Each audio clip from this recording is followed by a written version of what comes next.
She's up the door, she's let him in. She's cursed aside his reaping laddie. What care I for rain or wind? For Maggie knew I'm here aside ye. New since you're walking, Maggie. New since you're walking, Maggie. What care I for Hollets cry for Portree Bank or Warlock Craggy? New since you're walking, Maggie. New since you're walking, Maggie. What care I for Hollets cry for Portree Bank or Warlock Craggy?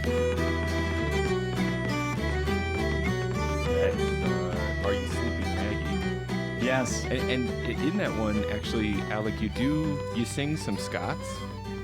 Is that something that you do a lot of? And also, like, what's your approach for that? Like, do you write it out phonetically, or have you done it enough that it comes pretty easily, or do you just do like really intense memorizing? Right. Yeah. That one is like, it's not true Gaelic, but it's more like English from Scotland in like the 16 or 1700s. So it's right. It's when you're singing it fast, it kind of sounds Gaelic, but it's really Robert Burns. Yeah. It's definitely that flavor. So it's more whether we're pronouncing it correctly or not. It's just making sure everyone in the band is singing it the same way. So that was that was something that came to light a bit with the album. Was so I guess it's more sounding it out phonetically, but then with the album it's like, oh, actually you're kind of saying that word this way, and turns out we all say it this way. So it's like, oh, okay, I just like gotta retrain myself to make sure we're all saying it the same. Yeah, getting all blendy. Yeah. Whereas a live show, you might not notice those subtle things so much, but when you're recording and you listen back, everyone is saying hoolet a bit different. And hoolet is the word for owl in that song. So hoolets cry. So that's just like one example of making sure we all sound the same. Yeah. And in live shows, actually, I saw some videos a little while ago, I think it was around St. Patrick's Day time, that you had the band and you had some kids too. Were those your kids that were joining in? Oh, yeah. Yeah. That's super cool. Yeah. So it's pretty awesome.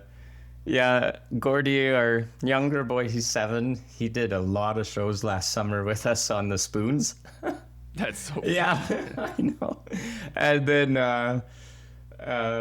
then John, our older boy, he's just recently, just in the last couple of months, started doing shows with us with his accordion. So yeah, had he been playing accordion for a while already, or is this like, hey, kids, you want to join the band? Yeah, we want to join the band. All right, what do you want to play? Accordion. And you set them up and you bring them in. Yeah, it was more they kind of, Gordy joined on his own accord. Like last summer I had a band practice and my wife was out of town at a conference, so we drive into the city for band practice and I had the kids with me, so they were just kind of hanging out, and then Gordy just picked up a pair of spoons and started playing with us, and one of the band members was like, oh, Gordy, you have to come to the show tomorrow, you're hired. And I had a babysitter booked for the show tomorrow because it's going to be a late night and a little bit less for me to juggle. And then he's like, Dad, you have to cancel the babysitter. You say no to him. I'm hired. Anna told me I'm hired. So I ended up canceling the babysitter. And did you tell the babysitter, hey, no job for you tomorrow? Like, want to come to the show? Yeah. Some good music. Yeah. We'll sell you a CD. Yeah. No, so yeah, it was just, they were up way past their bedtime, but it was just really fun to make it a little bit more of a family event rather than, okay, I'm going off and doing my own thing. Right. So that's so cool. Yeah. That's not to put any pressure on them, of course, but that could be an element in a really great origin story for those boys someday. Yeah. To be like, oh, I was only 6 or 7 years old when I played my first gig. It was on the spoons. Yeah. Yeah. And he's just like stolen the show multiple times. Our little I bet he's adorable. Yeah. Those videos are great. And we played one event in the summer and we kind of got scouted out to do another show like later in the summer. Mm-hmm. And they booked us, and then they were like, oh, and that young kid on the spoons, he's going to be there too, right? It's like, oh, okay. I guess so. Now he's going to be like the lion's share of the cut for all good money. Well, actually, mascot. Speaking of money, he likes to tell this story of how he got paid to play in Dublin, but I didn't. Cause Oh, really? we got off the airplane. My wife and older boy nap. My younger boy's like me. He's just wired and can't sleep when he's tired. So, so me and him just booked it down a street in Dublin to a place we saw online had an open jam, and so we went there and played with him. Fresh off the plane, totally jet lagged. It was so awesome. What was it? Spoons again? Did he bring spoons with him? Yeah, so he had his spoons. I had my Awesome. uilleann pipes, and then after the jam was all over, like 4 or 5 people came up to him and like gave him like, a couple pounds or a couple euros or like 6 or 7 euros, and then so we went and he bought a donut after us. The biggest donut shop I've ever seen, like 30 feet long, plastic clear glass counter, all these different kinds of donuts, like donuts with graham crackers and marshmallows on, like all great. And then at the very end, there's this one thin line of just like plain glazed donuts amongst all these extravagant colors of toppings and he picked a plain donut. I was like, are you sure that? He's like, yeah, I want that one. Oh, okay, sure. Well, maybe something to be said for familiarity or something. Yeah. Did he even invite you? Did he treat you? Like, here you go, Dad. You didn't get any luck tonight, but here, I'll buy you a donut. No, he didn't. Yeah, and then my other boy, he started accordion.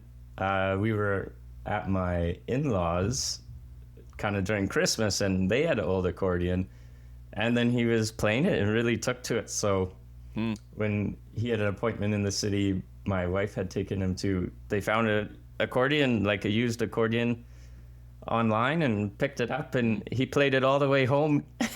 Oh, that's great. And I said to my wife, I was like, oh, you're a good mom. Because it's like a 2.5 hour drive. It's a long drive. That's and a loud instrument. Yeah, and a brand new player. So Yeah. but he's really, I mean, he's done some piano, but he's really taken to the accordion. So it's kind of cool because that was something I didn't push. It's something he kind of discovered on his own. Yeah, that's very cool. But yeah, like speaking of Are You Sleepy, Meg, like he's got that one down pat and top speed now. It sounds really cool on the accordion. So that's really neat. Awesome. So it's So how I saw a picture of you outside of an uilleann piping school a while ago, and I'm just assuming this was the trip. Oh yeah. Which, like, of course we're not like neighbors or anything like that, right? So I see you pop up on the internet here and there, and often it's videos from a long while ago, an instructional video or something like that. So I don't know how to fit that into any kind of timeline, but when I saw that, for me personally, that was the first time I went, oh, Alec is not holding highland pipes right now. Seems to be holding uilleann pipes. This is a fun development. So how long has that been going on, Alec? When did you add uilleann pipes? Yeah. Well, I was just talking about that with my wife yesterday. I was like, when I talked to Jim last time, was I even playing the uilleann pipes? I can't remember. Yeah. I should have listened back to the interview because I don't remember it coming up. So I don't think so. I don't think so either. Yeah. So I started, I guess this August will be 2 years. So it is quite new, but it is a lot with playing with this the Celtic Routes band. So initially that kind of came about because I showed up to a jam with smallpipes, and they're like, "Oh, this is interesting." Oh, so they were a band and they recruited you, kind of. Yeah. Yeah. So, and it was kind of love at first sight, but we're just too shy to know it. Oh, yeah. Because I was saying to my wife, I was like, "Oh, do you think they'd let me play with them?" And then the main band did. Yeah, they were saying to like each other, "Oh, do you think he would come play with us?" And my wife was like, "Oh yeah, you're going to play with them." And I was like, "What? How can you be sure?" And she like showed me a picture, and I'm playing my small pipes and singing at the same time, and the guitar player's playing along, just like looking at me like, "Oh, this is awesome." She's like, "Oh yeah, I knew you'd end up playing with them."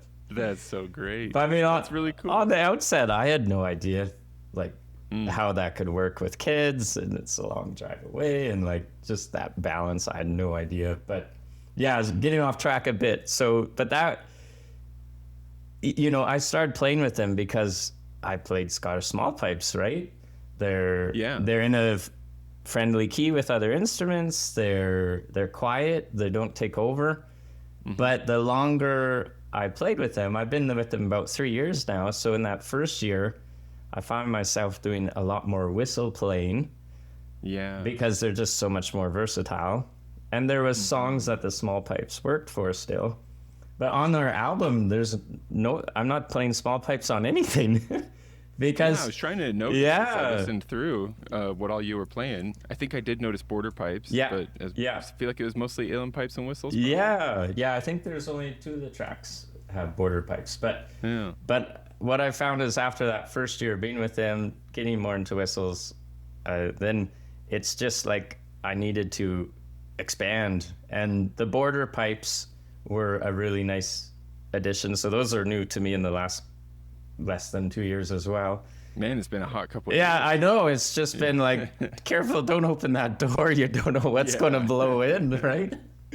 Yeah, because the small pipes, as lovely as they are, and it's nice that they don't take over, but in a louder setting when all the instruments are amped, or even a loud jam in a pub, like they're just that lower octave, and I find it's just lost, right? Like that's, which sometimes if you want to be a part of the sound, that's okay, but if you're like wanting to fire the whole pub up with a fiery set of jigs or reels or something, it's like the border pipes really do shine, like they do cut through. They're a bit louder in the higher octave. So yeah, that makes sense. So I've really gotten into liking the border pipes, but then it's that limited note range, and then it's also they are loud, like whereas I feel like the uilleann pipes, you have more range, and then it's almost like a fiddle in volume, like it can be it can be loud enough to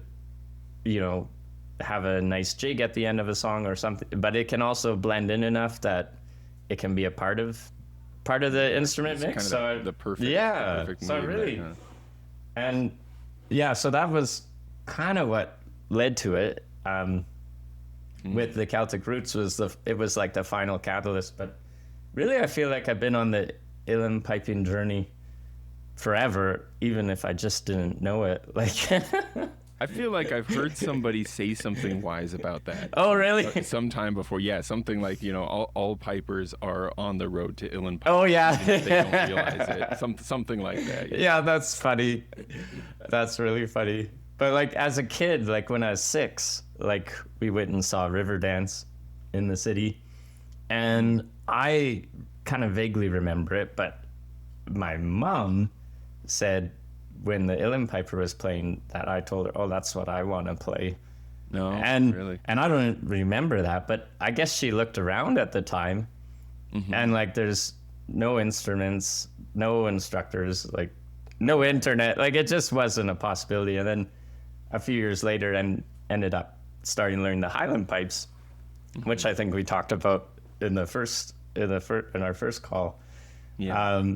And that ended up being a really great journey. But like, I went to a piping school in Washington. I can't remember if we talked about it or not, but. Oh, no, I don't think we did. No? Yeah. Okay. Tell me this. So I would have been like, I don't know, 12, 13, something like that.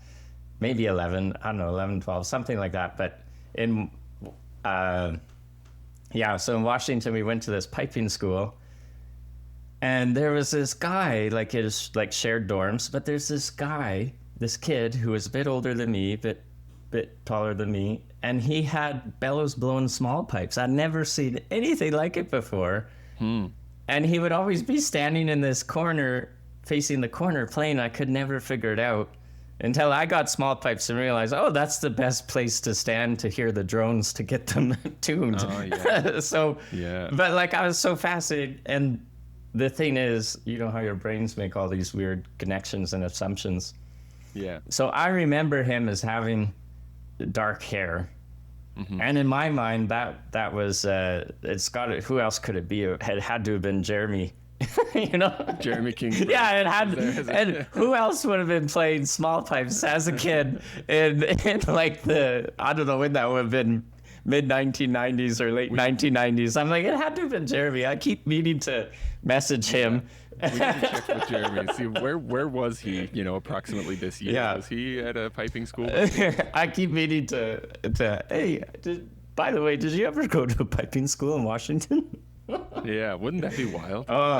Yeah. That'd be wild, man. And then an instructor had a set of Hamish Moore small pipes. He let me try them, and yeah, totally was. And then they did a uilleann piper and a keyboard player came and did a show one night, and so that's like my memory of just being fascinated with uilleann pipes ever since, and bellows blown pipes in general. Mm-hmm. And I just even though I competed in highland piping, I never got heavy into the pipe and drum band scene, and I just always a little bit feeling like a little bit of an oddball on that piping circuit, because it's always like, well, what band do you play with? Oh, I don't really play with a band. But you're just doing solo competition? Well, actually, I quit solo competition a few years ago. It's like, well, what are you? Well, then what are you doing? What are you doing? So, and then I got my small pipes, of course, with my fishing derby money. And then, so started those at 13 or so. And so I've been very comfortable with the bellows for long time, over 20 years. So the bellows is no problem. Right, that's one thing you didn't have to wrestle with getting on it. Yeah, and the whistle playing has always been a bit in the background, but never serious until I joined Celtic Routes, and it's like, oh, this is a real instrument. I gotta, Yeah. Actually, speaking of that, let's see. One of the Carrick Fergus is one of the tracks in the album where we hear you play some low whistle. Oh yeah, the low whistle on that one. Yeah. Yeah, we got some low whistle in that one. So maybe we play a sound from that. But then I would love for you to tell me about how you became convinced that whistles are real instruments. Yeah, I know, and I'm like, I know, how embarrassing. I'm so sorry. I'm so sorry to all the whistle players. I wish I was in Carrick Fergus, only for nights in Ballygrand. I would swim over the deepest ocean, only for nights in Ballygrand. But the sea is wide, and I cannot swim over, and neither have I the wings to fly. I wish I had a handsome boatman to ferry me over, my love and I. My childhood days bring back sad reflections of happy times there, so long ago. My boyhood friends, my own relations, have all passed on now, like the melting snow. So I'll spend my days in this endless roving. Soft is the grass and shore, and my bed is free. Oh, to be home now in Carrick Fergus, on that long road down to the salty sea.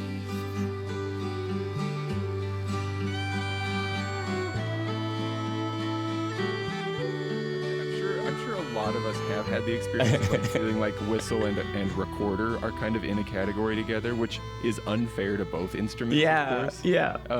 But so don't worry, we won't run you out of town or anything. It's a safe place. Go ahead and admit that you used to think whistles weren't a real instrument. Yeah, I know. Now you've seen the light.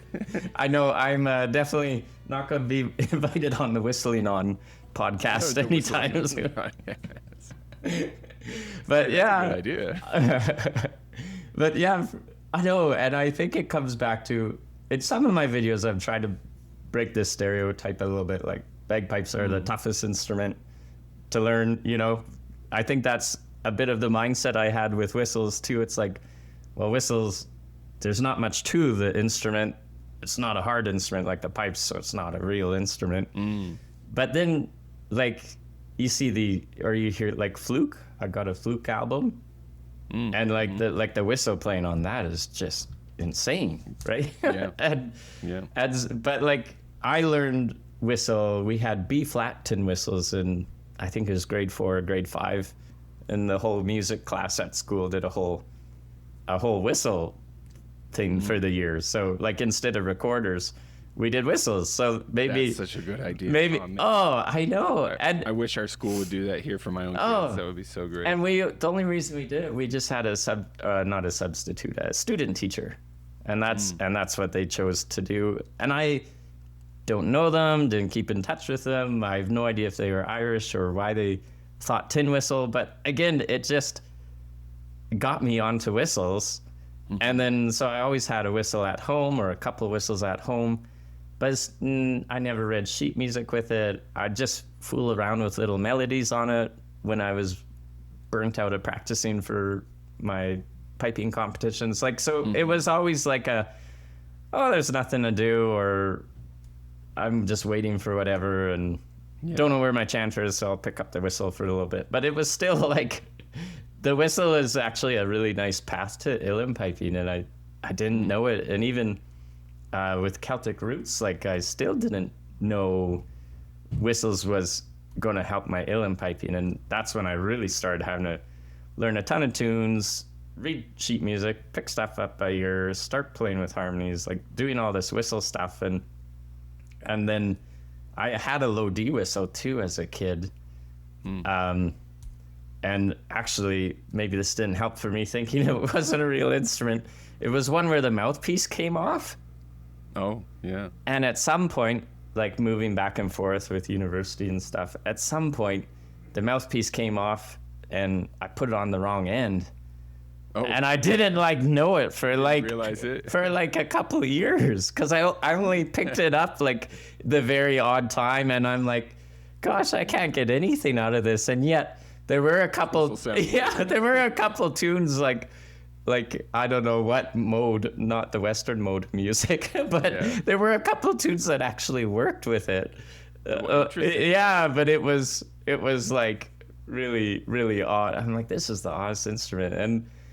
And then at some point when I was like getting into music a little bit more, a little bit less, a little bit more, at some point during a little bit more phase, I was like, what happened? Maybe I had to put this on the other end. And I'm like, oh, now it actually goes up a scale. I'm like, oh, because everybody's like, oh, low D whistle is so hard. I'm like, yeah, it is hard. It just doesn't make sense. Makes no sense at all. I was like, oh, it's not that hard if you blow in the right side of it. And that's pretty funny. Yeah, that's pretty funny. So there's another puzzle then, or another puzzle piece in your uilleann piping journey that you didn't realize would come into play. Mm-hmm. Maybe we could even pull a little bit from I don't know. Uilleann pipes come up in a few of the tracks, but maybe track 3 is "Song of the Celts." Maybe we could play a little bit of your uilleann piping in that one, because it kind of goes front and center there for a minute. And that's a fun one, because the "Song of the Celts" it goes to Brian Boru's march. I love that song so much. Proud Celtic and free.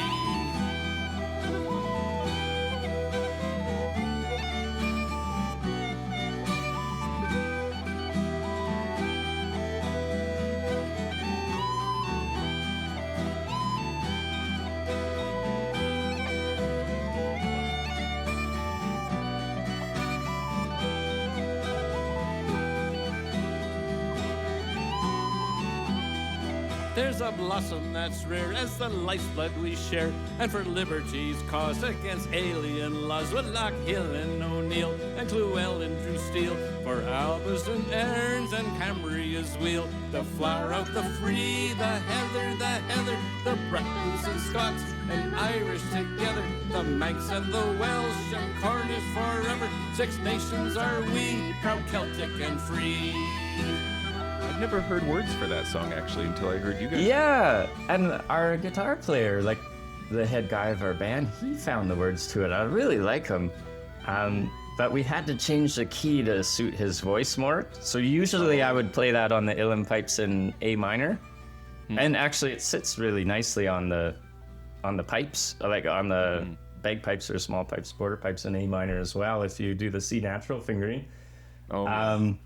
But we had to do it in E minor, which totally works on the uilleann pipes, but then I kind of had to come up with, okay, what are some uilleann pipey sort of techniques I can put into this tune? Oh, I see. So it was kind of a fun project for me because I wasn't just going off of sheet music. I wasn't just doing the piping tricks my teacher told me to do in the song, where they should fit in the song. I kind of had to use the tricks he'd shown me in other songs and figure out how to work them into this tune and this key. And so it was just a really fun project for me to come up with those uilleann piping sounds. Yeah. Right. Speaking of all of that, Alec, like what happens in your head now? I'm always curious about this with musicians who play more than one type or set of pipes and whistles and stuff like that, all in the mix, where the fingerings are similar, but not exactly the same. And then when you change keys, like, so I'm just curious, like, where does your head go?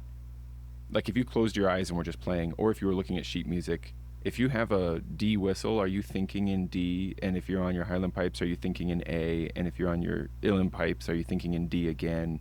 You know what I mean? Or is it all, are you thinking in A, even though what's coming out of your whistle might be any number of things? You know what I mean?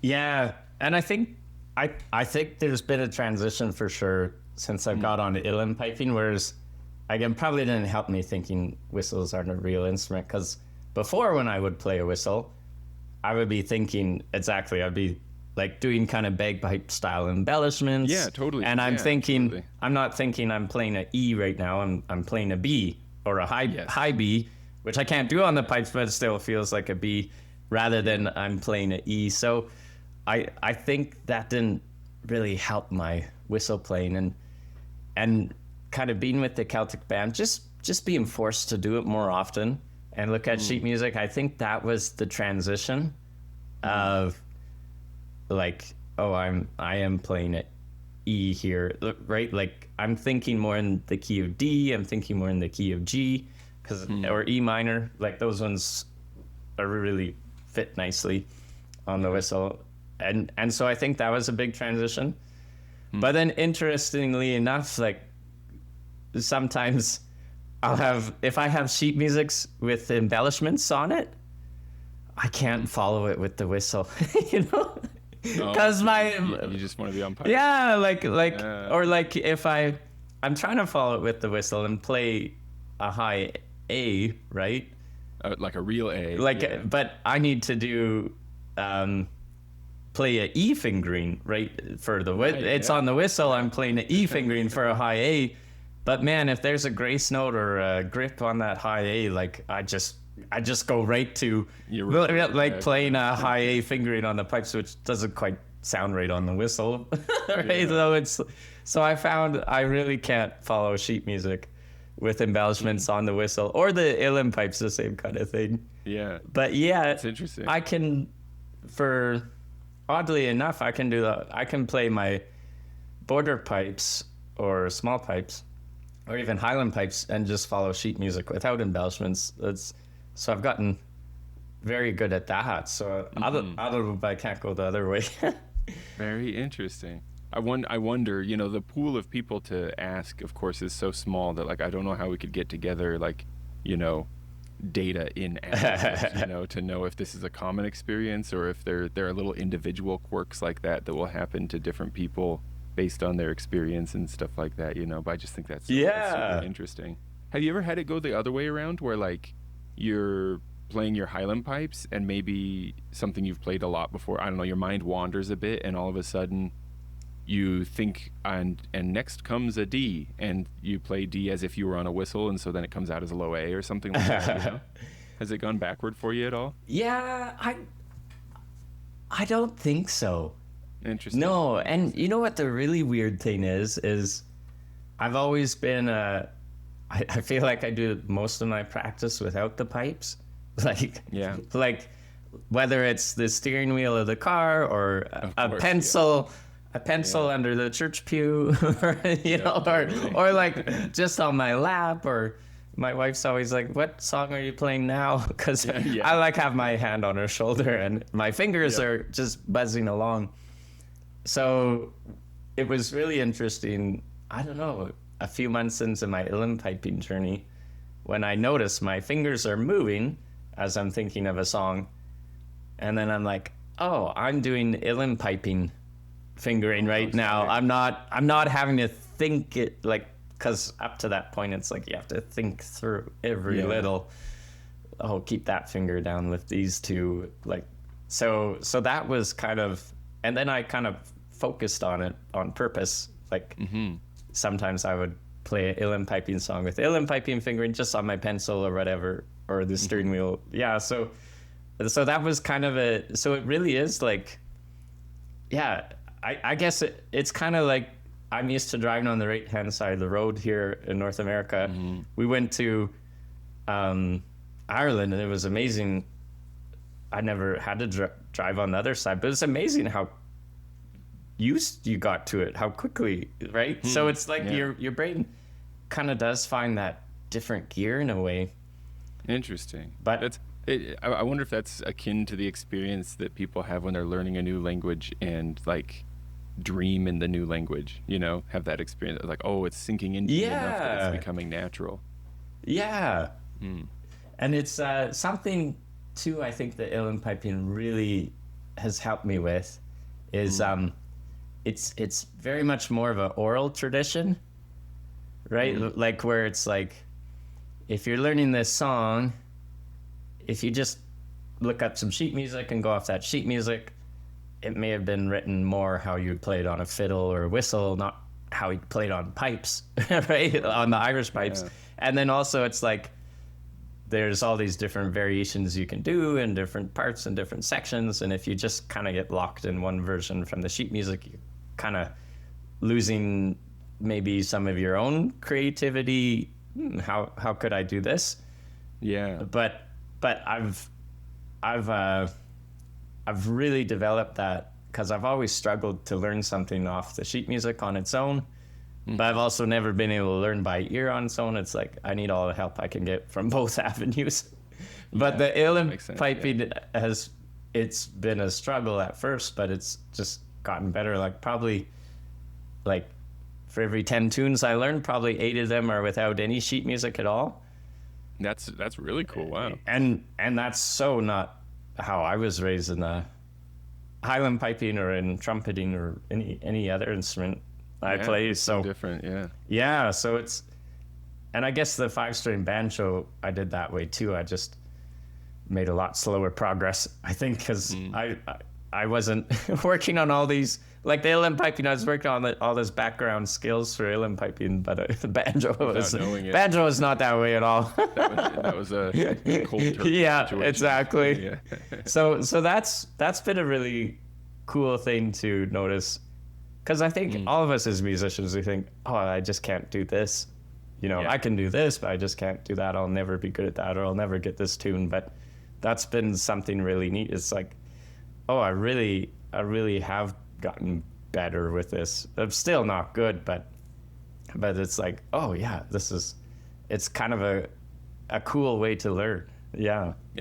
It's really exciting to see progress, right? That makes you want to go more, and that's this like positive feedback loop that seems to occur. I wonder, Alec, you're really you're a very public person, you know, in terms of like, you know, you're putting out videos and stuff like that all the time. Do you think that maybe if you weren't recording yourself so often, whether it's with the band or for instructional videos, stuff like that, do you think if you weren't recording yourself so often, like for social media and such, you maybe would not be as aware of the progress that you've been making?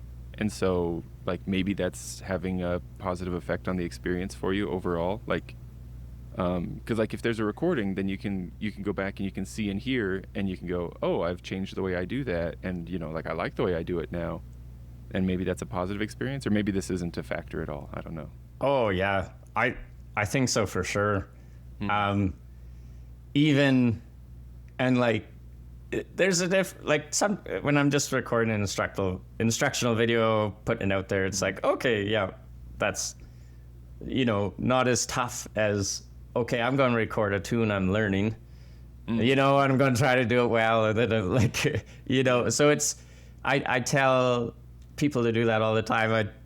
I tell a lot of students to record themselves just for that reason, because then when you look, it feels impossible. And in 2 weeks, it might still feel impossible, but when you look back at that video from 2 weeks ago, you go, holy crow, I'm doing stuff I didn't think I'd ever get. But like that feeling of impossibility might still be there, but you look back and see that progress. So, and actually I've done 2 recent ones. One was, I sent a video of 4 hornpipes I played, 3 of which I learned from Leo Rickard in Ireland. He was the guy teaching me at the Willie Clancy School. It was like group lessons, so there's like 8 of us with an instructor and like lots of different instructors in different areas. So I wanted to get that to him by St. Patrick's Day, and I think I was a couple of weeks late, but the first couple times I went to record it, like I would spend 25 minutes just trying to get a decent version off, Yeah, and then I know what you mean. and then I get into the start stop, you get in a bar in and you make a mistake and you stop and you restart and your drones didn't strike in, so you stop and it just end up playing the first 3 bars 100 yeah, or even make it to the end of the tune. And so it's like, and so it's much more productive, I think, when you're recording yourself, if you feel yourself going there, just stop, call it a day, because it's only going to get worse. But it's like the best is just to go start to finish. Whatever mess ups happen, you just keep marching along. Like maybe you'll just kind of stop and restart a part and then continue. But it's like, no, I'm just getting to the end, however I get to the end. And that's a lot better. And then to listen back on it, it's a lot nicer. Like you have something to listen back on versus the stop, start, back and forth from the camera. You have nothing to listen back on. So when like recording yourself, I'd recommend just like getting through to the end, and then you actually have something to listen to. And then I think on the 3rd day, I just did the first take, start to finish. Yeah, I had some mistakes, but for my best, it was like, you know what, it's kind of the best I got right now. And so I sent that off to Leo. And then when I did that, I look back I'd sent him some jigs a while ago. And at that time, that was like, I worked really hard to get the best recording I could. And when I look back at those jigs, I go, oh, they're a lot slower than I play. And I'm not doing that fancy bit I do now. And like there was like so many things. I'm like, wow, like I had to work multiple nights to get that recording to him. And it's like in a couple of months, it's like, wow, I've surpassed that, so that's exciting. I do think that recording yourself is so key. And the other recent recording I did a first lesson with Xavier. Oh yeah, French Xavier. Yeah, from Brittany. That is man. Cool, man. I love his music so much. Oh, so that was a lesson on uilleann pipes with Xavier? No, with so I take lessons from Jason Rose with uilleann pipes, and then Xavier with highland pipes, because I got this. I've got this Gordon Duncan tune book, because someone had wanted a sleeping tune workshop, so I wanted to use that sheet music for what I was going off of. But there's all these great tunes that like I hear being played a million miles an hour, and I just couldn't get them on my own with the sheet music. Like every every 4 to 6 months I'd pick it up and try to play through high drive or press for time or whatever. And it's like, I just can't get a handle. Like I just can't get the feel of it on my own. And then the book goes in the closet again. Mm-hmm. And so, but yeah, like one lesson with Xavier, it's like, it's clicking, and it was really interesting conversation with him, because he said, you know, a lot of like Gordon Duncan is almost like pushing into that uilleann piping realm of, you almost kind of, you could sort of write down what he's playing, but rhythm wise and playing wise, and throwing a little variations in, you almost have to listen, you almost have to learn it auditory. Interesting. So do you think maybe part of the block then was precisely trying to learn it from the sheet music? Yeah, I think so. Because the lesson with him was more like a uilleann piping lesson. Like it was more so it was like the uilleann piping was serving, you know, in a weird way you think, oh, I'm getting away from highland pipes, thank goodness. But it's like, no. It's like the uilleann piping journey is coming back and bearing fruit to the highland piping, because like that's super cool. Now high drive I'm pretty comfortable with. I don't have it up to tempo. I'm jealous, Alec. It sounds like a leisurely hornpipe, not a maybe a medium low drive. Yeah, call it medium low drive. Yeah, first or second. Yeah. Or a 10 speed pedal bike drive. Yeah, I don't. There you go. But no, it's so fun to play. And right after my lesson with him, partly because I couldn't capture it on the sheet music, so I wanted, even my awful version, I wanted to get that record. So I recorded on the computer right away, just 3 times in a row, start to finish. And within that, okay, I've got something. But then I didn't even need to listen to that. Like the process of recording just helped get it in my head. Oh, interesting. So I didn't even... Maybe like intensifies. Yeah, I didn't even need to go back and listen to it as I practiced throughout the week, because it was in my head, like after doing that. But then like a couple weeks later when I listened back to it, I'm like, oh my gosh, like I can't believe how far I've come. Like this is 2 years of having the book moving nowhere with the sheet music. And then in one lesson, and yes, Xavier is that amazing, you know, but still but I do think there's that one lesson of that, you get that back and forth auditory learning piece, and maybe it's a bit about learning styles, and too, he's a good instructor. But yeah, there's, from the sheet music alone, sometimes you don't get the life of the tune. So that is interesting. You know, it's funny that there's this conversation about. It seems like there's always this back and forth about sheet music versus learning by ear. I actually really appreciate what you jokingly said about needing help from both sides. You know, yeah, because I do feel like maybe that's the answer, but also like it's probably different for every person, you know, because I always think of this lady from my hometown, Lisa Hansen, who's just an amazing piano player. And when I was a kid, my wife and I, we weren't married then, we were children, but we did community theater, and she played piano for us, and she was so good at reading music that it was like reading like a really proficient reader of books, you know, like her eyes would be a phrase ahead of where her hands were. Yeah. And so in her case, like the argument against sheet music that I sometimes hear from like traditional musicians is something like, well, if you haven't got the tune in you already, you know, you don't know what's coming around the corner, so you can't really play it. And I always think, yeah, but Lisa knew what was coming around the corner, you know, because she could read so well that she did know what was happening, you know. And then at the same time, there are other people who are so proficient at auditory learning, right, that they can hear a tune. I've watched there are some jazz trumpet players, right, that I've watched play before, that it's like they didn't even hear the full 8 bars before they were ready to jump on the next 8 bars, right? Yeah. They got the flavor of it from the first 2, and they were ready to go, you know? And it's like, well, maybe neither of these is the perfect answer, but to say that either of them is like inferior also seems silly. I think maybe for a lot of us, it's putting the two together.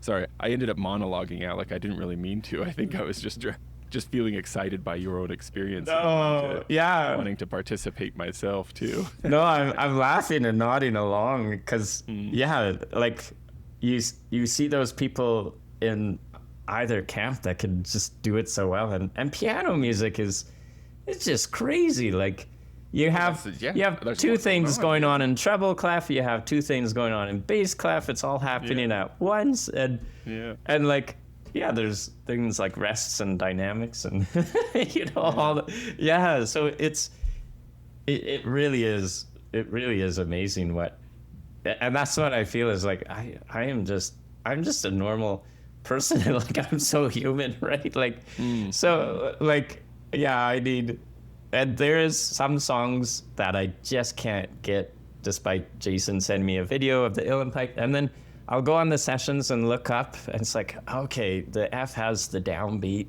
so I like, but then it'll kind of be a reference, and then I'll put that sheet music away, kind of thing.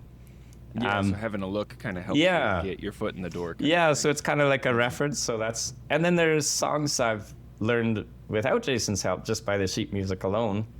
Mm-hmm. But then when they're memorized, I'll kind of take them to him and be like, okay, here's what I've got, and then I'll say, that sounds really good. If you want to sound like a whistle player playing whistle on the uilleann pipes, but if you want to make it sound uilleann pipey, here's some things you can do, or this section here, this is easier on the uilleann pipes, this is why, and it sounds cool as a bonus. And like so it's just like, okay, so it kind of feels like it's like learning a song without the embellishments, and then maybe going to an instructor and going, oh, I can do a grip. What's a grip, and where would I put that? Like kind of learning those pieces.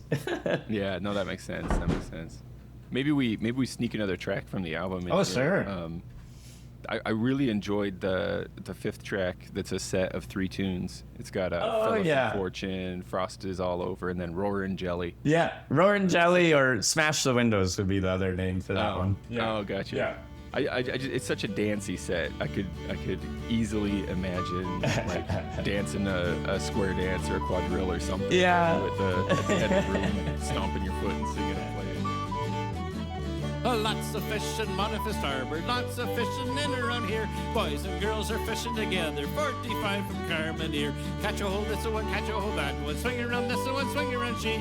Dance around this one, dance around that one, diddle-um this one, diddle-um dee. Sally's got a brand new baby, father says he doesn't care, cause he liked her fella from Fortune that was down here fishing last year. Catch a hold this one, catch a hold that one, swing around this one, swing around she. Dance around this one, dance around that one, diddle-um this one, diddle-um dee. Sally goes to church every Sunday, not for to sing, not for to hear, but to see her fella from Fortune that was down here fishing last year. Catch a hold this one, catch a hold that one, swing around this one, swing around she. Dance around this one, dance around that one, diddle-um this one, diddle-um dee. So what would you do if the can't went over? What would I do with to fill it again? What would you do if the can't say the clover? What would I do with to set it again?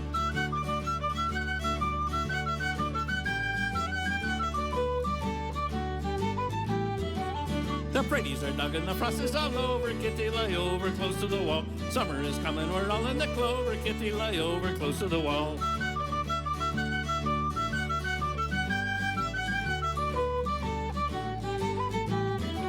So what would you do if you married a soldier? What would I do but to follow the gun? What would you do if he died in the ocean? What would I do but to marry again?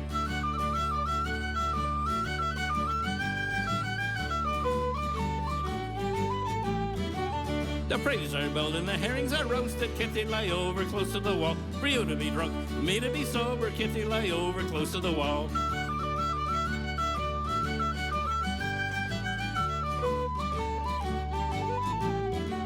So Uncle George got up in the morning. He got up with a hell of a tear, tore the seat right out of his breeches. Now he's got no pair to wear. Catch a hold this one, catch a hold that one, swing around this one, swing around she. Dance around this one, dance around that one, diddle-um this one, diddle-um dee. Catch a hold this one, catch a hold that one, swing around this one, swing around she. Dance around this one, dance around that one, diddle-um this one, diddle-um dee.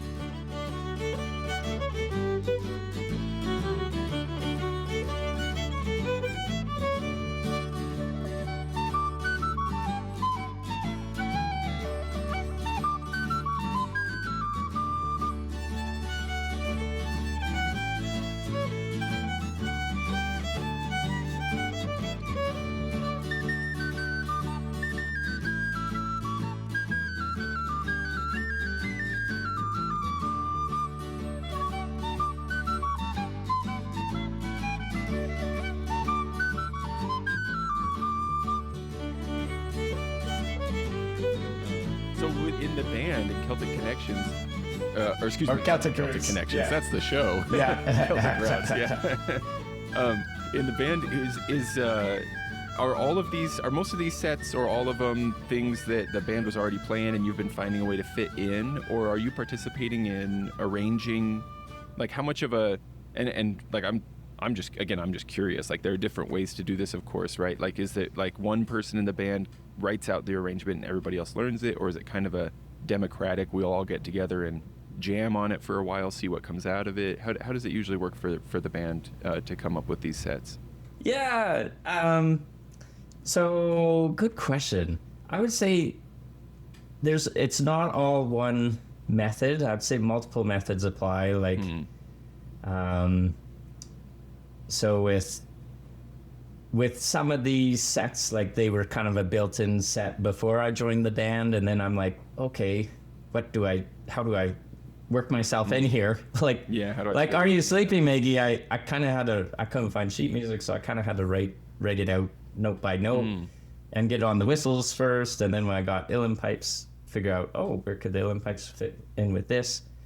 And some of the songs are like kind of planned or kind of seen what other groups have done with the song or a similar set, but maybe we'd switch out the jig or reel at the end.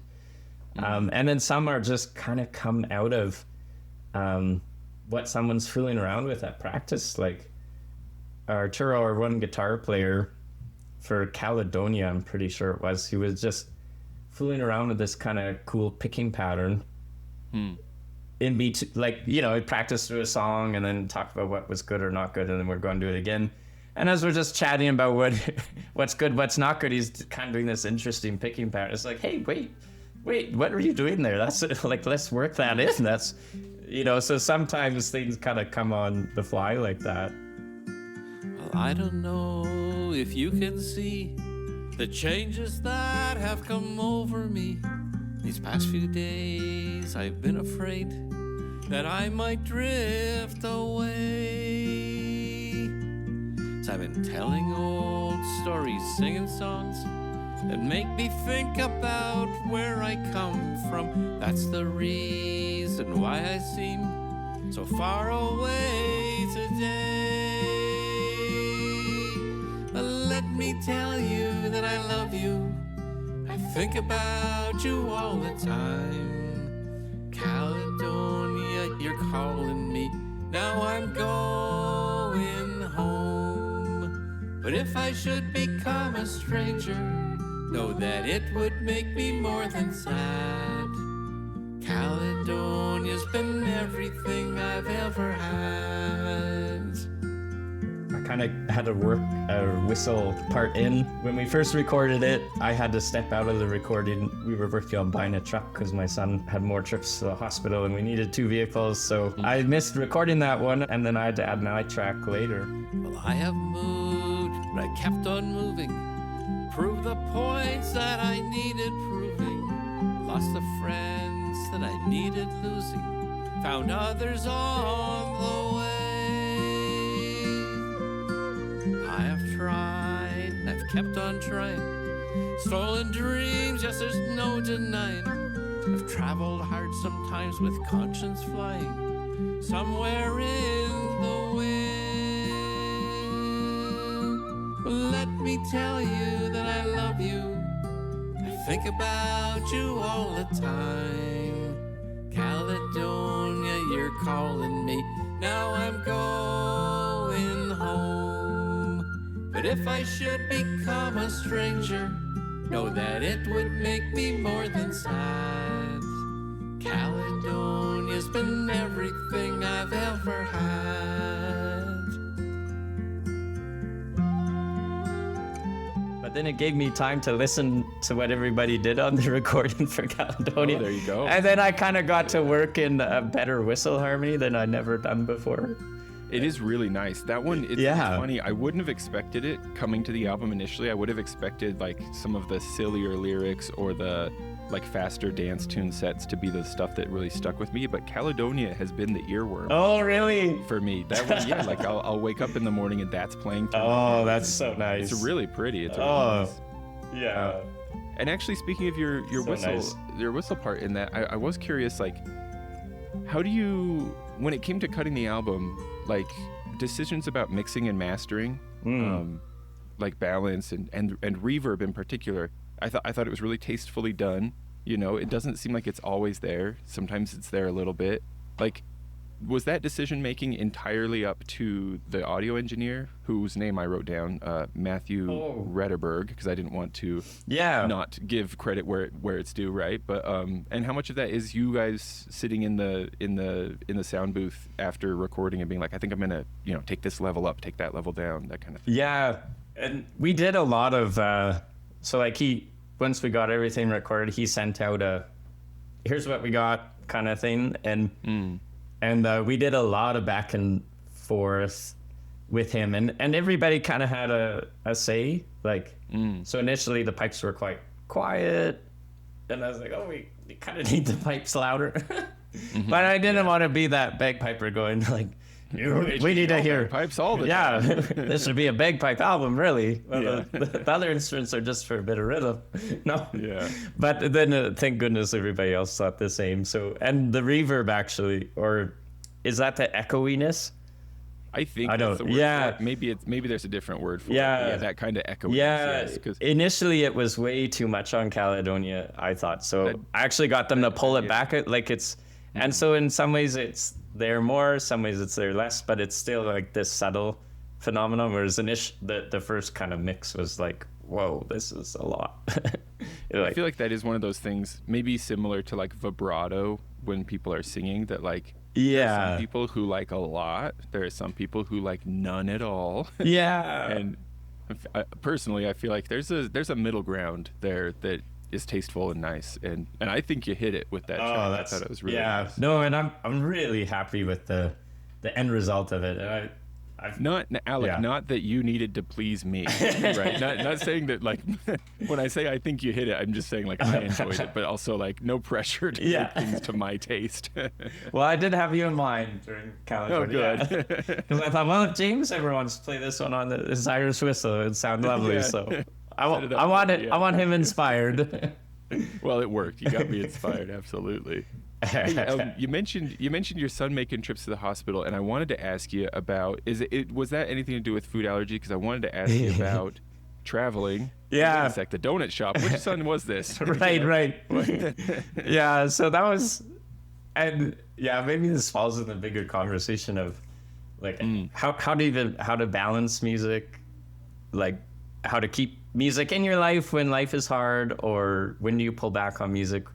When do you do more music because life is hard? Like, you drop some wisdom on me. Alex, okay, I'm struggling with that all the time. Oh, okay. So. Well, I was planning to get all the answers from you today, so.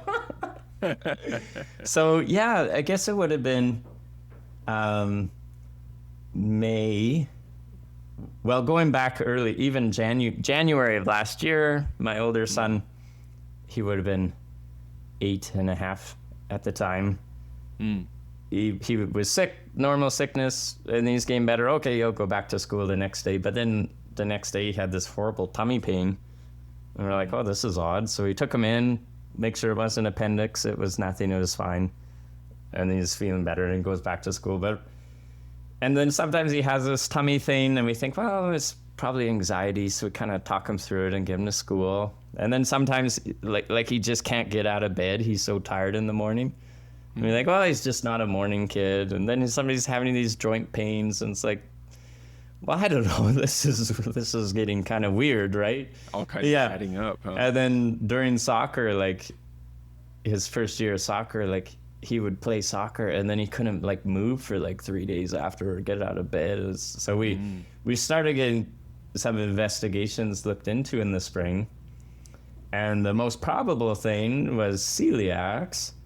And we're waiting for a specialist appointment, and then we have this Ireland trip coming up, which, we'd booked it like 2 years or a year in advance or something. Yeah. So it wasn't just like I'm doing my uilleann piping school no matter what. Right. Come on, sick kid. Yeah. Suck it up. But my wife wanted to go to Ireland for like the last Well, 10 years, and she's never convinced me until she realized music is my Achilles heel. Yeah. So then she she's the one that found the piping school and all the info, and I'm like, maybe we should go to Ireland. She's like, yes. So yeah, we thought he was gluten-free, so we did our whole Ireland trip as if he had celiacs, finding all the gluten-free restaurants and stuff, which Ireland is far ahead of North America, I feel, in terms of offering gluten-free stuff, having separate deep fryers for gluten-free. Or if they don't do gluten-free, they say, yeah, we don't do a separate deep fryer.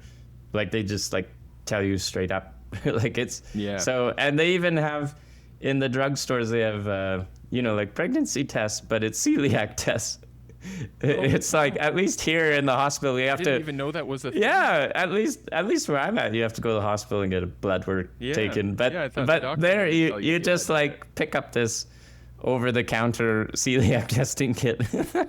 I had no idea. So it's quite common, I think.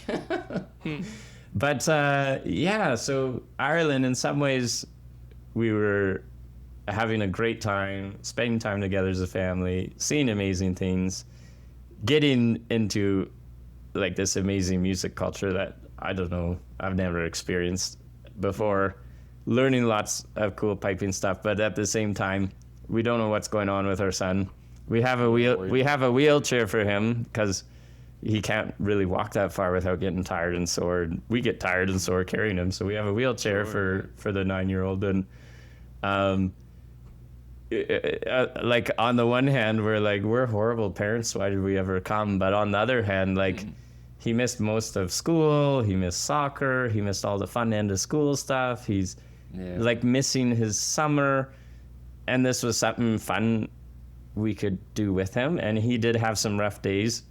We did have some tough days, like our last day in Dublin when we were like, do we go to a walk-in clinic? We go to this walk-in clinic downtown Dublin somewhere, and there's only stairs to get up to it, and it's all these STD posters, and it's just like grungy as can be. We're like, no, let's keep on with our trip. Like, if we get to a small town, which is where we're headed, like, I feel more comfortable a small town hospital if we... a little. And then he kind of come out of it, so he was in kind of waves on and off of feeling well and not feeling well, but again, who knows if it was the right decision. But the thing is, when we were back in Canada and in the hospital, and then he got a colonoscopy to see what was going on and found out he had Crohn's disease. And so he had 2 hospitalizations over the summer and fall, each like about a week and a half. But like the thing he wore his Ireland shirt every day. And the thing he talked about was all the stuff he did in Ireland. It's like, it would have been nice to, whether that delayed seeing the specialist by a couple of weeks or not, it might have. But on the other hand, like the Ireland trip gave him something good in a year where everything was going bad for him. And it gave him something to talk about while he had to get through all the tough medical stuff. And actually, during the recording of this album, he was in the hospital. And so my wife and I usually would split. One of us would sleep in the hospital with him for a few days, and then we'd swap. The other one would go to work and take the younger son, and then the other one would sleep in the hospital. So the recording of this album, I was actually like sleeping in the hospital in a city about 3 hours away for 4 nights or 3 nights, and then driving down, swap kids with Laura, and then coming and recording.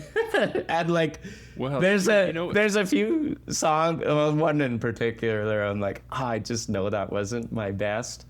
But I'm like, every time I listen to it, I don't feel like, I could have done better. I feel like when I hear the little mistakes are not quite as good as what I could do, I'm like, I got there. Like, I actually got there and got right. So it actually feels good to hear those imperfections. And I don't know. It's just a reminder, like, oh man, we actually pulled that off. Well, it's interesting that it feels like a kind of like real life left a fingerprint on this project, and now it's like you've got markers there for this space of time. Yeah. Maybe 10 years from now, you'll listen back and they'll still be there. Yeah. Hear it and think. Yeah. And I think go ahead. I was just going to say, I think times as a dad, I've done too much of my own thing and not been involved enough. And then I've gone the other way where I've said, okay, I'm going to sacrifice everything, not do anything I enjoy, and always be there and be miserable and absent, right? Like not present. So it's like, I feel like I've swung both ways. And now this music thing, I think, is because it's really only been 3 or 4 years, maybe 3.5 years, that I've really gotten into music again. And I think this is the best. I have the danger of sloping off still, but it's kind of the best endeavor I've had where I've had more of a balance. Like with John, he's doing so much better now. I mean, he's downhill skiing, he's playing badminton, he's on the road. Oh, that's great. He has to go into the city once a month for IV medication, but I mean, he's like back to a normal kid, which is wonderful. But yeah, because Crohn's disease is like chronic, like you can't get rid no, of it. You just can treat symptoms. Yeah, is that the same? Yeah, it's like an autoimmune. So yeah. So I kind of compare it to like diabetes. Like if you have type 1 diabetes, yeah, of course, eating well, exercising, of course that's healthy, but you need the insulin. Like your body's not making it. So it's kind of like that. Like it's with you forever. Eating well is, of course, that's going to be good. Choosing good foods, but I mean, you need this anti or immunosuppressant or biologic med. Like you just need that. So he is very much back to normal, but he was actually in the spring where this was kind of coming on, part of his joint pain. I was getting him going on the practice chanter, and his little brother and a friend a year older than our older boy and his dad. We were all doing weekly chanter lessons, but then John started developing a lot of wrist pain and finger pain holding the chanter, and it was like, this is odd. But that was, and so he had this stage where he couldn't even play the piano because his fingers would hurt, and he was so tired just sitting up. So he had this stage where he didn't do any music at all. But then he had this stage where he's getting better, but not all the way better. He's still kind of at school the odd day, but not back to school. But he was feeling good enough to do something, but he couldn't do anything physical. So he ended up playing a ton of music. He just really, and he does piano lesson once a week. When he's feeling well, coincide with getting the accordion. It was kind of like on the lead up, like, so he really got into piano for a couple months, like playing on his own, playing for a long time, like, and then the accordion fell into that right at the tail end of that. So as he's gotten more active and feeling better the last little while, I say he's doing music a bit less, but yet he's still kind of hung on. It's kind of like one of those things, once you see, you can't unsee. It's kind of like that once he's dipped his toe further into music, which I don't think he would have if he was healthy.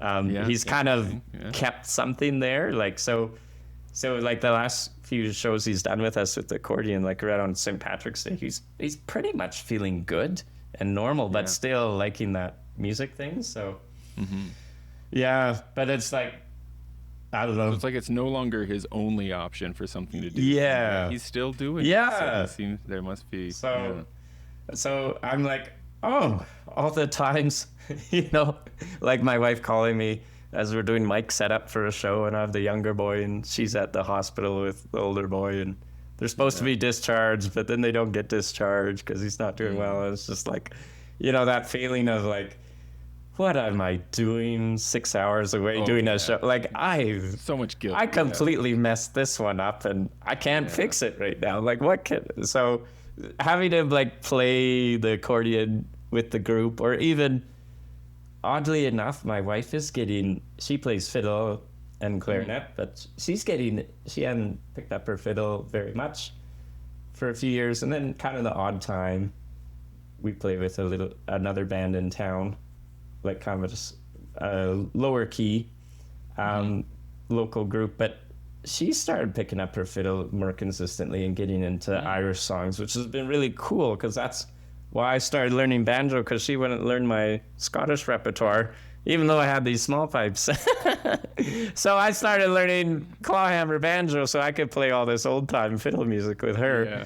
But now she's getting into Irish music, and she's doing really well with it. That's not love. So that's not love, Alec. I don't know. yeah. So that's so like, and it's not that I have the answers. There's been a lot of times where like, oh man, I mess this one up, or Yeah. but it's just so relieving to see he's doing some accordion, and then she's getting on the fiddle, and but I really don't want to like over push the accordion, and then he turns away from it, or like my wife on the fiddle, every time she practices the fiddle, she may not want me to sit down with her with the uilleann pipes like every single time she goes to play. So I'm like, there is times where I'm like, I'll just stop by and with my low whistle and play one song with her too. And then there's sometimes I'll sit the night with her and I'll play uilleann pipes and she'll play fiddle. And you know, when we should be sleeping. And then somehow try to get to work the next day. But there is times too when she's playing and I want to play or practice my own stuff or whatever. I'm just like, you know what? Just like keep the house quiet. Let her play. Give her space to do her thing. Right. You know, because like, you know, I'm sure sometimes she just wants to pick it up and and not have pipes going. I don't know why. I don't know why. That all just feels so relatable, Alec. And there's something cathartic about hearing someone else say it. You know, like including. I was already feeling like so like in sympathy with you about like the guilt over kids having things and you're going to do music. What am I doing? Am I a dad or am I a musician? Yeah, that kind of thing, right? And then also, but my wife likes to play and sing, you know, and I love to play and sing with her. Then having to recognize that like sometimes she doesn't want me to join in, you know, and that's understandable. So I gotta know, it's like I hear her pluck a guitar and immediately come running into the room with a handful of instruments to play. It's like, oh, she had other plans for this afternoon, you know. Yeah, at the very least I could just have my drones going for you. Oh, some people don't. You want at least that. Some people don't want drones. What? Yeah, don't get that either.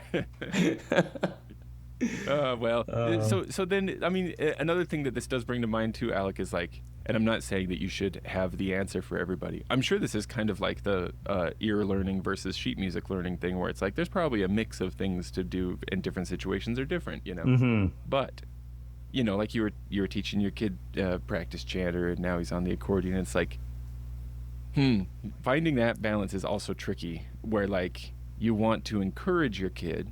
It's exciting that they're doing a thing, and maybe you know, hey, if you pushed a little further, you'd break through this next speed bump, this next barrier, you know, and you'd discover the next phase. It's so exciting. And it's like, where is the balance to like give that little push when needed to help them move along, to demonstrate excitement, versus stay quiet, hands off, just let them explore, you know? Yeah. That's a tricky thing to balance too, isn't it? Oh, I know. And I think it's like, I mean, it'd be so nice if we had an accordion instructor in our small town, right? like to offload that, like, oh, I don't have to be the parent and the music teacher, you know? Like, I think absolutely. I think that would help. But like, I feel like I still err on this. Like, my natural tendency is to overcoach, overfix, overdo, like, because like the Sleepy Maggie one, that's a good one to highlight. And McPherson's he plays as well. Like he's figured them out on his own. And if he asks for help or to Alec, Dad, could you play this part? Oh yeah, sure. I'll grab my low whistle, play it for him. But and like you were already holding it behind. Yeah, exactly. I'm like, you. come on. But it's really like him figuring out on his own. He's getting to that level. He feels like he got to that level rather than I showed him that level and now he's there. But it's not as rewarding. So just trying to let him discover it. And I think too, like when I learn a song by sheet music alone, it can take me years to memorize it.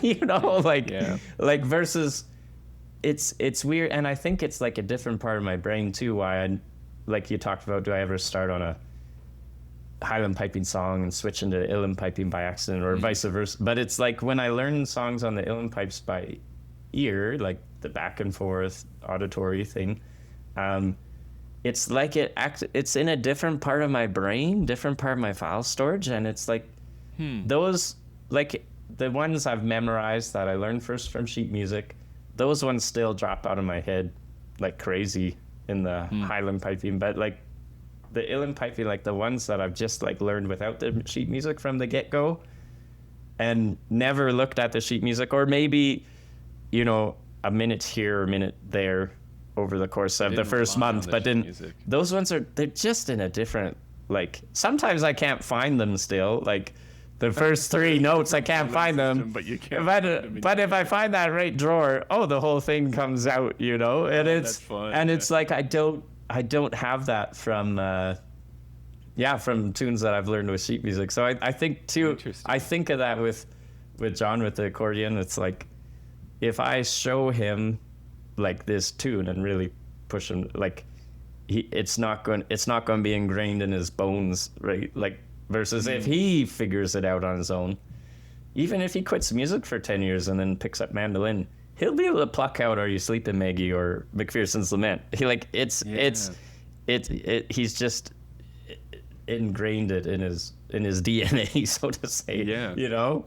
So that is interesting. So I try to remember that, but then I'm like, he's been doing a lot more badminton, but not much accordion this last month. So I'm like, it's hard not to get like overexcited. Yeah, and then I'm like, and then what about the piping? Because we haven't done that since May.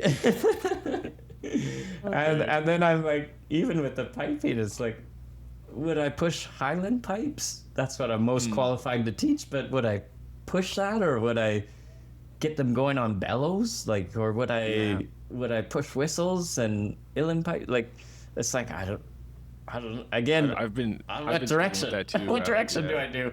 Yeah. Because like on the one hand, I've been thinking with my own kids, like highland pipes have so much like learning materials available so readily, aside from me feeling competent to teach it. But thinking about my specific kids, the ones who are oldest and most likely to be most ready for piping, if they were going to do anything like personality-wise and interest-wise, they don't strike. It strikes me as like this kid's going to have a lot more fun on small pipes, uilleann pipes, something like that. Yeah. And it's tricky. Yeah, I don't know. Maybe I just need a family rule. As long as there's drones in your instrument, you could be a part of the family. Accordion we can make that counts. That you can kind of have a drone sound, so that's okay. Well, I've got a sheet of notes here, Alec, that not only is not all, we haven't touched on everything, I've added to it while we've been talking. So I'm just thinking to myself, like, all right, well, Alec, we'll just talk again. Yeah. Well, I was so nervous for the first podcast. I remember that, but you're just such a fun guy to talk to. I'm just like, you're kind. Really. I was like, this one, I'm like, I just like looking forward to talking to James, because I'm like curious what you're doing with your kids with music, and you're putting out awesome videos on the Irish flute, which thanks. It's just like, I feel like you're like, uilleann pipes just kind of popped up on Alec. What happened? That's how I feel like with flute for you. I'm like, this is quite good, and it's up tempo. Wow. When did James figure this out? We should talk more about that specifically, because I wonder if we have something of a shared experience in this, where like I feel like flute has come on me like an unexpected obsession. You know, like I can't get away from it, and it's sounding to me like maybe you've been having a similar experience with uilleann pipes. I am having that with uilleann pipes, and I thought, should I learn flute too, fingering similar? But in Ireland, I tried a flute, and like I was like trying to blow in it for like 45 seconds, and then like wavy and almost passing on. I'm like, I'm like experience too. Yeah. Nope, I'm good. I'm going to keep going with it. Yeah. And there's a lot to the uilleann pipes. That's good enough for now. But yeah, like even in learning them, as tough as it was in the first couple of months, like if I didn't play for a day, I would have dreams of how the chanter felt on my fingers. And I would wake up feeling the chanter on my fingers and how the holes felt as my, like it was like, I gotta play them. You know, it's like. Yes, that is so relatable. Yes, that's exactly. And absolutely feel that. I don't know. I think it's the baggage I bring to highland music sometimes with competition background. Yeah. I know. Versus the Irish one, like I can just get no baggage. I could just get locked into jigs, playing all the jigs I know. Sometimes I'll repeat whatever, but I'll just be going and going and going for like I don't know how long. Or sometimes it's just one tune, like not even jump. I'll just be like doing one tune over and over for goodness knows how long. But it doesn't stop feeling good. No, Going, it's right? just so it's, and I'm like, this is another day. I haven't done the cat boxes, and I'm up way too late, and I didn't pack the kids' lunches tomorrow, and how did it get to be after 11? I just like sat down, like, another tune. But I'm like, but I haven't done hornpipes yet. Oh yeah, I'll do a hornpipe, and then, you know, that's another hour later. Yeah. And so I don't know if I'm undecided if it's a healthy addiction or a unhealthy addiction. There probably are worse things, but maybe it's pretty bad. I don't know. Yeah, so I was really curious seeing you doing more Irish music, if it was like a kind of a freeing experience for you, or how you were finding it. The things that you're describing sound really relatable. Absolutely. Yeah. Yeah, and I've been trying to sort through my own head as well, like how much of my feelings about different instruments are my own baggage or, you know, unnecessary ideas and stuff like that. But Yeah. But hey, Alec, we've mentioned McPherson's Lament and the Atholl Highlanders a couple times, and it is the last track on the album. So maybe that's the perfect one to go out on, if that's Yeah, I think that'd be a good fade out. And I particularly like that transition. Maybe because I came up with it. That's why I like. Well, probably everyone else in the band hates it, but they satisfy me. You know? No, I really like that track a lot too. Yeah. No, that's such a fun one. And actually, I've never done this live before, but now that I think of it, I grabbed my Cthulhu dice tower just a minute ago. Oh yeah, let's do it. Kind enough to send me the album in duplicate, so I'm gonna drop a dice real quick and give a copy of the album away to a supporter. Yeah, let's do it. Here comes the Cthulhu Dice Tower. We got a 12, so give me 1 sec to see who that is. Drum roll. 5, 6, 7, 8, 9, 10, 11, 12. Hey, it's Jeremy King. Oh, no way. Yep. You'll send a little note with it. Jeremy, have you been to a piping school in Washington in the late 90s?